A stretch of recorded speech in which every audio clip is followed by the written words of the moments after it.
Trump to develop new nukes and loosen constraints for their use to deter North Korea.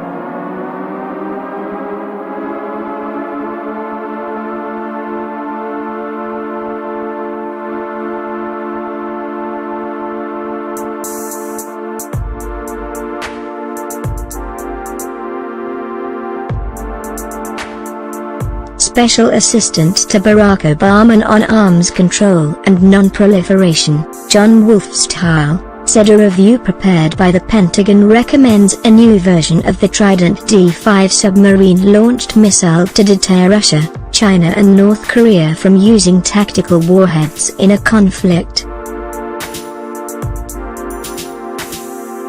The new policy is much more aggressive than that of Obama, who sought to reduce the role of nuclear weapons in U.S. defense.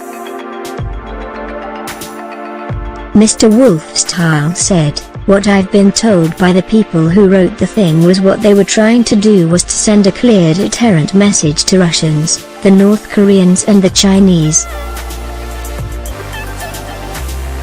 And there is pretty good, moderate but strong language that makes clear that any attempt by Russia or North Korea to use nuclear weapons would result in a massive consequence for them, and I think that's actually moderate, centrist and probably very much needed.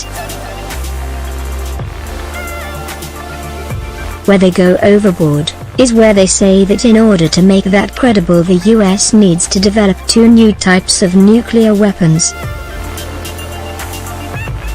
We spend $5 billion per submarine to make it invisible, and we put a lot of warheads on each submarine, and so what they want to do is take one missile, put one small warhead on it and launch it first, so the submarine is vulnerable to Russian attack.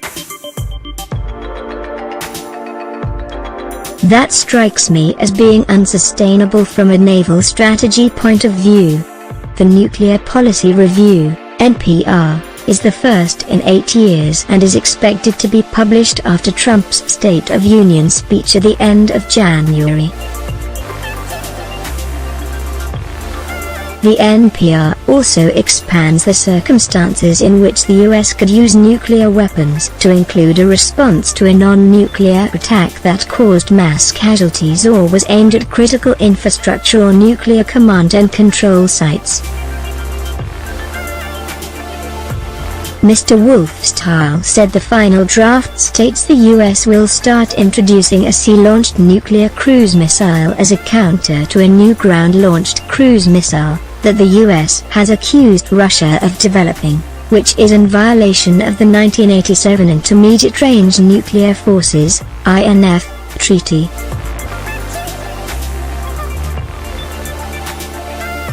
The review, which could be Trump's signature nuclear weapons initiative in response to a growing North Korean nuclear threat, could lead to more than $1 trillion in spending over nearly 30 years.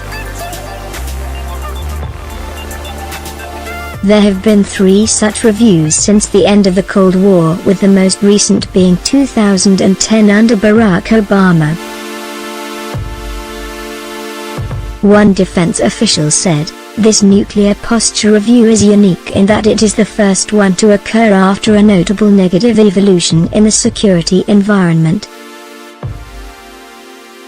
Threats have become more stark and volatile since 2010, and a fresh look at nuclear posture is essential to countering these threats." Trump ordered the review in a presidential memorandum last January, 1 week after he took office. The memo called for a Pentagon review to ensure that the United States nuclear deterrent is modern, robust, flexible, resilient, ready, and appropriately tailored to deter 21st century threats and reassure our allies. There is also a review of ballistic missile defenses underway to identify improvements.